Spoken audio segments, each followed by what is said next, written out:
ஆண்டவராகிய இயேசு கிறிஸ்துவின் நாமத்தில் உங்கள் அனைவருக்கும் அன்பின் வாழ்த்துக்கள். இந்த 3வது மாதத்தின் காலை பொழுதில் உங்களை சந்திப்பதில் மிகுந்த சந்தோஷம் அடைகிறோம். ஆண்டவர் நம்முடைய சபைக்கு இந்த மாதத்தில் கொடுத்த வாக்குத்தத்த வசனத்திற்கு நேராக உங்களை திருப்ப விரும்புகிறேன். வெளிப்படுத்தின விசேஷம் 2வது அதிகாரம் 17வது வசனத்தை வாசிக்க கேட்போம். ஆவியானவர் சபைகளுக்கு சொல்லுகிறதை காதுள்ளவன் கேட்க கடவன்.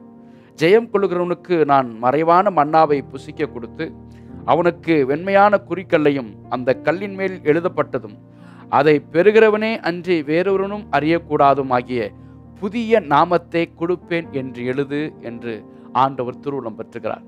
ஆண்டவர் இந்த 17வது வசனத்தின் மைய கருத்தாக ஆண்டவர் சபைக்கு என்னத்தை பேச விரும்புகிறார் என்றால், நான் ஜெயம் கொள்ளுகிறவனுக்கு மறைவான மன்னாவை புசிக்க கொடுப்பேன். ஹல்லேலூயா. இந்த 3வது மாதத்தில் ஆண்டவர் நமக்கு சொல்லுகிற ஒரு காரியம், நீ ஜெயம் கொள்ளுகிற ஒரு வாழ்க்கை. எந்தெந்த காரியத்தில் சத்துரு நம்மை பின்மாற்றத்திலே ஆவிக்குரிய வீழ்ச்சியிலே ஆண்டவருடைய சித்தம் செய்ய முடியாதபடிக்கு எந்தெந்த காரியத்திலாம் வீழ்ச்சியை கொடுத்தானோ ஆண்டவர் திருவுளம் பற்றுகிறார். ஜெயமுள்ள ஒரு வாழ்வை வாழ்வதற்கு பரிசுத்த ஆவியான நமக்கு உதவி செய்ய வல்லமை உள்ளவராக இருக்கிறார். அப்படி ஜெயம் கொள்ளுகிற ஒரு வாழ்க்கை நமக்கு உண்டாகும் போது நமக்கு தேவன் கொடுக்கிற வாக்கு என்னவென்றால், மறைவான மன்னாவை உனக்கு புசிக்க கொடுப்பேன். ஹல்லேலூயா.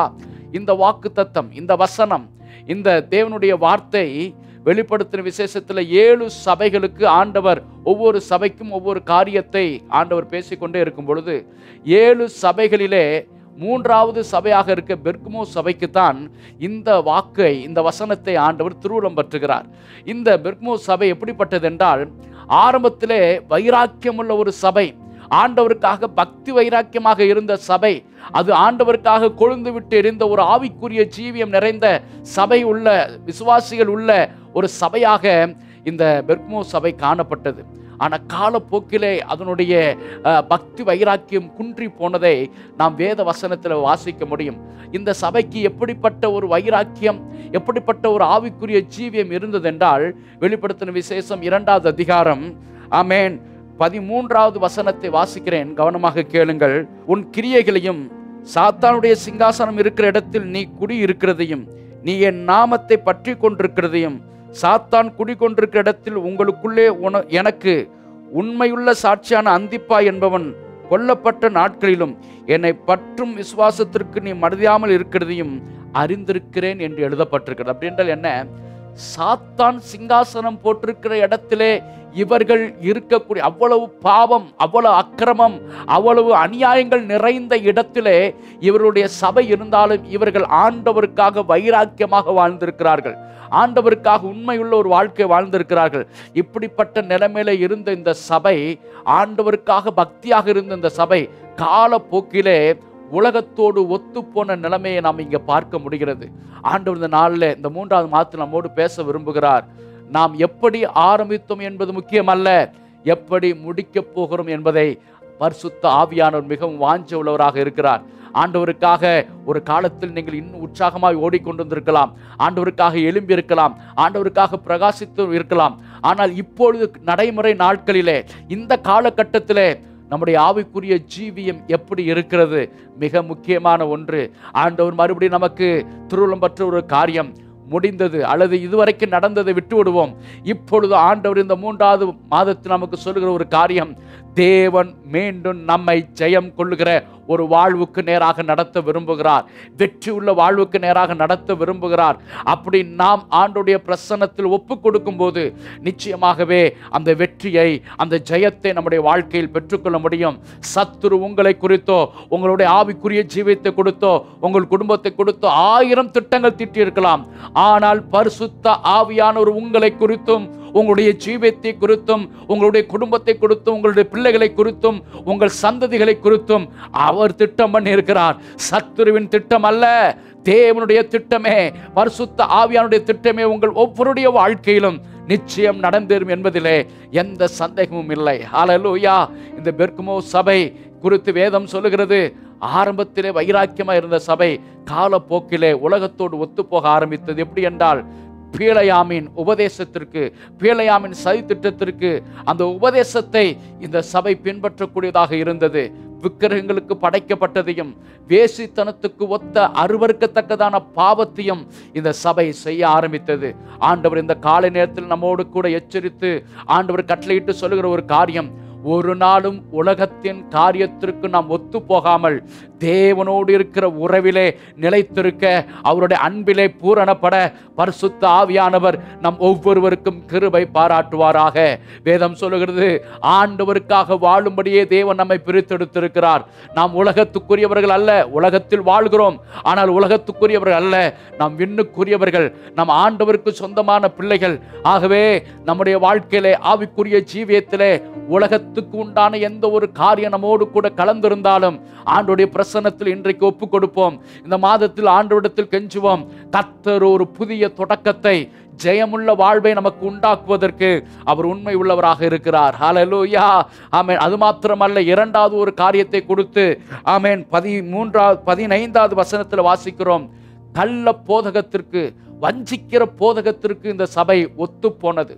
இந்த 15வது வசனத்தில் வாசிக்கும் போது வேதம் சொல்லுகிறது, கள்ள போதகம். இன்றைய காலகட்டத்திலே எங்கு பார்த்தாலும், ஆமென், கள்ள போதகம் நிறைந்திருக்கிற ஒரு காரியத்தை நம்மால் பார்க்க முடிகிறது. சபையே, இந்த காலத்தில் நாம் விழித்து கொள்ள வேண்டும், எச்சரிப்படைய வேண்டும். எனவே வஞ்சிக்கிற உபதேசங்கள், கள்ள போதகங்கள் நிறைந்திருக்கிற இந்த காலகட்டத்திலே சத்தியத்திற்கு சாட்சியாக தேவன் நமக்கு கொடுத்திருக்கிற மெய்யான அந்த மகிமையான தேவன் கொடுத்திருக்கிற உபதேசத்தில் நிலைத்திருக்கத்தக்கதான ஒரு ஆவிக்குரிய ஜீவியத்திற்கு நம்மை ஒப்பு கொடுப்போம் என்றால், வரக்கூடிய எல்லா பொல்லாப்புக்கும் சத்துருவின் திட்டத்திற்கும் விலகி தப்பித்துக் கொள்ள பரிசுத்த ஆவியானவர் நமக்கு உதவி செய்வாராக. ஹல்லேலூயா. அப்படிப்பட்ட நிலைமையில தோய்ந்து போயிருந்த இந்த சபையை பார்த்து ஆண்டவர் சொல்லுகிறார், ஆமென், 16வது வசனத்திலே, நீ மனம் திரும்பு. ஆமென். கர்த்தர் இந்த நாளில் நமக்கு சொல்லுகிற ஒரு வார்த்தை, மனம் திரும்பு. நம்ம ஆண்டோடைய பிரசன்னத்தில் மனம் திரும்ப ஒப்பு கொடுக்கும் போது ஒரு ஜெயம் கொள்ளுகிற ஒரு வாழ்வை பெற்றுக்கொள்வதற்கு ஆண்டவர் நமக்கு அனுக்கிரகம் செய்கிறார். உலகத்தோடு ஒத்து போன சபையை ஆண்டவர் விட்டு போய்விடவில்லை, அப்படியே விட்டு விலகவில்லை. ஆண்டவர் அந்த சபைக்கு மீண்டும் ஒரு வாய்ப்பை, மீண்டும் ஒரு தருணத்தை ஆண்டவர் கொடுப்பதை நாம் இந்த வசனங்களில் பார்க்க முடியும். இந்த காலை நேரத்திலே, இந்த புதிய மாதத்திலே ஆண்டவருடைய வார்த்தையை கேட்கிற தேவனுடைய பிள்ளையே, தேவன் நம்மை ஒரு நாளும் சத்துருவின் திட்டத்திற்கு ஒப்பு கொடுக்க மாட்டார், விட்டு கொடுக்க மாட்டார், விலக மாட்டார். மீண்டும் ஒரு தருணத்தை, மீண்டும் ஒரு வாய்ப்பை இந்த 3வது மாதத்தில் நமக்கு கொடுக்கிறார். எதற்கென்றால் ஜெயம் பெறுவதற்கு. ஹல்லேலூயா. உங்களை சத்துரு பலவிதமான உலகத்தின் காரியத்திற்கும் இச்சைக்கும் பாவத்திற்கு ஒப்பு கொடுத்து உங்களை தோல்வியின் திட்டத்திற்கு சத்துரு கொண்டு போக நினைக்கிறான். ஆனால் ஆண்டவரோ, தேவன் நம்மை ஜெயத்தின் திட்டத்திற்கு தேவன் நம்மை முன் அழைத்திருக்கிறார். ஹல்லேலூயா. எனவே அந்த ஜெயமுள்ள வாழ்வை உண்டாக்குவதற்கு தேவன் இந்த நாளிலே உங்களை முன்குறித்திருக்கிறபடியினாலே ஒரு நாள் உங்களை விட்டு விலகவே மாட்டார். விசுவாசத்தோடு ஆண்டவருடைய பிரசன்னத்தில் முன்னேறுங்கள். எந்த நிலைமையில் நீங்கள் விழுந்திருந்தாலும் மீண்டும் எழும்பி நிற்பதற்கு, பிரகாசிப்பதற்கு, ஆண்டவருக்காக ஜீவனுள்ள ஒரு சாட்சியாய் வாழ்வதற்கு பரிசுத்த ஆவியானவர் உங்கள் மீது திட்டம் கொண்டிருக்கிறார். ஆகவே ஜெயமுள்ள ஒரு வாழ்வுக்கு நேராக தேவ பிரசன்னத்தில் வாஞ்சியுங்கள், ஆசைப்படுங்கள். நிச்சயம் அதற்கு தேவன் உங்களுக்கு ஒரு பெரிய அற்புதத்தை செய்வார் என்பதில் எந்த சந்தேகமும் இல்லை. ஆண்டவர் இந்த பெர்கமோ சபைக்கு சொல்லும்போது 17வது வசனத்தில் சொல்லுகிறார், ஆவியானவர் சபைக்கு சொல்லுகிறதை காதுள்ளவன் கேட்க கடவன். ஜெயம் கொள்ளுகிறவனுக்கு நான் செய்ய போகிற 3 காரியம். ஜெயம் கொள்ளுகிறவனுக்கு ஆண்டவர் இந்த வசனத்தில் 3 காரியத்தை சொல்லுகிறார். ஒன்று, மறைவான மன்னாவை புசிக்க கொடுப்பேன். ஹல்லேலூயா, ஆமென். இந்த காலை நேரத்தில் உங்களுக்கு சொல்லுகிறார், இந்த புதிய மாதத்தில் ஆண்டவர் சொல்லுகிறார், உனக்கு நான் மறைவான மன்னாவை புசிக்க கொடுப்பேன். இஸ்ரவேல் ஜனங்களுக்கு நாம் வேதத்தில் வாசிக்கிறோம், அவர்கள் வானத்திலிருந்து இறங்கின மன்னாவை புசித்தார்கள். ஆமென். யோவானிலிருந்து சுச புத்தகம் 6வது அதிகாரத்திலே வாசிக்கிறோம், 48வது வசனத்திலிருந்து வாசிக்கிறேன். ஜீவ அப்பம் நானே, உங்கள் பிதாக்கள் வனாந்தரத்திலே மன்னாவை புசித்திருந்தும் மரித்தார்கள். இதிலே புசிக்கிறவன் மறியாமல் இருக்கும்படி வானத்தில் இறங்கின அப்பம் இதுவே, நானே வானத்தில் இறங்கின ஜீவ அப்பம் என்றார். அது மாத்திரமல்ல, இந்த அப்பத்தை புசிக்கிறவன் என்றென்றைக்கும் பிழைப்பான் என்று எழுதப்பட்டிருக்கிறது. ஆமென். வனாந்தரத்திலே மன்னாவை புசித்தவர்கள் ஒரு நாள் மரித்தார்கள். ஆனால் பெர்கமோ சபைக்கு ஆண்டவர் வாக்கு கொடுக்கும் போது சொல்கிறார், நான் உனக்கு மறைவான மன்னாவை புசிக்க கொடுப்பேன். ஆமென். ஜெயம் கொள்ளுகிற நமக்கு ஆண்டவர் கொடுக்கிற ஒரு காரியம், மறைவான மன்னா. ஹல்லேலூயா. அவரே மறைவான மன்னா. அவரை புசிக்க புசிக்க புசிக்க புசிக்க நம்முடைய வாழ்க்கையில் இருக்கிற எல்லா சூழ்நிலைமைகளும் அவருக்காக பிரகாசிக்கும்படி, அவருக்காக இன்னும் உயிரடையும்படி, அவருக்காக இன்னும் எழும்பும்படி தேவன் தம்முடைய மகிமையை உங்களுக்கு கொடுப்பார். ஹல்லேலூயா. ஆமென். எனவே இந்த காலகட்டத்திலே ஆண்டவருடைய வார்த்தையை, ஆண்டவருடைய மகிமையை இன்னும் அதிகமாக வாஞ்சிக்க ஆரம்பிங்கள், நாட ஆரம்பிங்கள். உங்கள் வாழ்க்கையில் இருக்கிற இருள்கள், உங்கள் வாழ்க்கையை கவ்விக்கொண்டிருக்கிற அந்தகாரத்தின் கிரியில் எல்லாம் அழிக்கப்பட்டு போகும் என்பதில் எந்த சந்தேகமும் இல்லை. ஆண்டவர் சொல்ல, ஜெயம் கொள்ளுகிறவனுக்கு நான் மறைவான மன்னாவை புசிக்க கொடுப்பேன். ஹல்லேலூயா. இந்த மறைவான மன்னா என்றால் என்ன என்றால், ஆமென், ஆவிக்குரிய ஒரு இளைப்பாறுதல், ஆமென், ஒரு ஆவிக்குரிய அமைதி, ஒரு ஆவிக்குரிய சமாதானம். ஆமென். இந்த உலகத்தில் நீங்கள் எவ்வளவு உபத்திரவங்களை, வேதனைகளை சந்தித்துக் கொண்டிருக்கலாம், கண்ணீரை சந்தித்துக் கொண்டிருக்கலாம், இழப்பை சந்தித்துக் கொண்டிருக்கலாம். ஆனால் மறைவான மன்னா, ஹல்லேலூயா, உங்கள் ஆவிக்குரிய ஒரு இளைப்பாறுதல், ஒரு ஆவிக்குரிய சமாதானம், ஒரு ஆவிக்குரிய நிம்மதி உங்கள் வாழ்க்கையில தேவன் கட்டளையிடுவதற்கு இந்த மறைவான மன்னாவை கொடுத்து உங்களை ஆசீர்வதிப்பதற்கு உண்மை உள்ளவர். உலகத்தில் எத்தனை காரியத்தை, எவ்வளவு புஷ்டியான காரியத்தை, மேன்மையான காரியத்தை நாம் புசித்தாலும் கடைசியில் நாம் சம்பவிக்க போகிறது மரணமே. ஆனால் அவரை புசிக்க புசிக்க நமக்குள்ளே ஆவிக்குரிய வரங்களும், ஆவிக்குரிய மகிமையும், ஆவிக்குரிய வெளிப்பாடுகளையும் கர்த்தர் கொடுத்து கொண்டே இருப்பார். உன்னதங்களில் அவருடைய மகிமை நம்மை பிரகாசிக்க செய்யும். எனவே ஆண்டவர் இந்த 3வது மாதத்தில் நமக்கு சொல்லுகிற ஒரு காரியம், ஜெயம் கொள்ளுகிறவனுக்கு நான் மறைவான மன்னாவை உனக்கு கொடுக்கிறேன். ஹல்லேலூயா. புசிக்க கொடுப்பேன் என்று ஆண்டவர் திருவுளம் பற்றுகிறார். 2வது ஜெயம் பெறுகிறவருக்கு இந்த 17வது வசனத்தில் சொல்லப்பட்டிருக்கிற காரியம், அவனுக்கு வெண்மையான குறிக்கல்லையும் அந்த கல்லின் மேல் எழுதப்பட்டதும் அதை பெறுகிறவனே அன்றி வேறு ஒருவனுக்கும் அறியக்கூடாத புதிய நாமத்தை கொடுப்பேன் என்று சொல்லப்பட்டு 2வது வெண்கல். சொல்லுங்கள், வெண்மையான கல். வெண்மை என்றாலே வேதத்திலே அது பரிசுத்தத்தை குறிக்கிறது. ஆமென். 2வது ஆண்டு ஜெயம் கொள்ளுதலுக்கு சொல்கிறார், உனக்கு நான் பரிசுத்தத்தையும் மேன்மையும் கட்டிட நான் உண்மையுள்ள தேவனாக இருக்கிறேன். ஹல்லேலூயா. நிச்சயம் ஆண்டவர் இந்த நாளில் உங்களுக்கு சொல்லுகிற 2வது காரியம், வெண்மையான கல்லே தேவன் உங்களுக்கு பரிசாக கொடுப்பார். ஆமென். அது மாத்திரமல்ல, பழைய ஏற்பாட்டு காலத்தில், நியாயாதிபதி காலத்திலே வேத சரித்திரம் இப்படி சொல்லுகிறது, குற்றவாளி அல்லது 2 பேர் நியாயாதிபதிகளுக்கு முன்பாக போய் நிற்கும் பொழுது நியாயாதிபதி கைகளில் 2 கற்கள் இருக்குமா. ஒன்று வெண்ணிறமான கற்கள், இன்னொன்று கருப்பு நிறம்.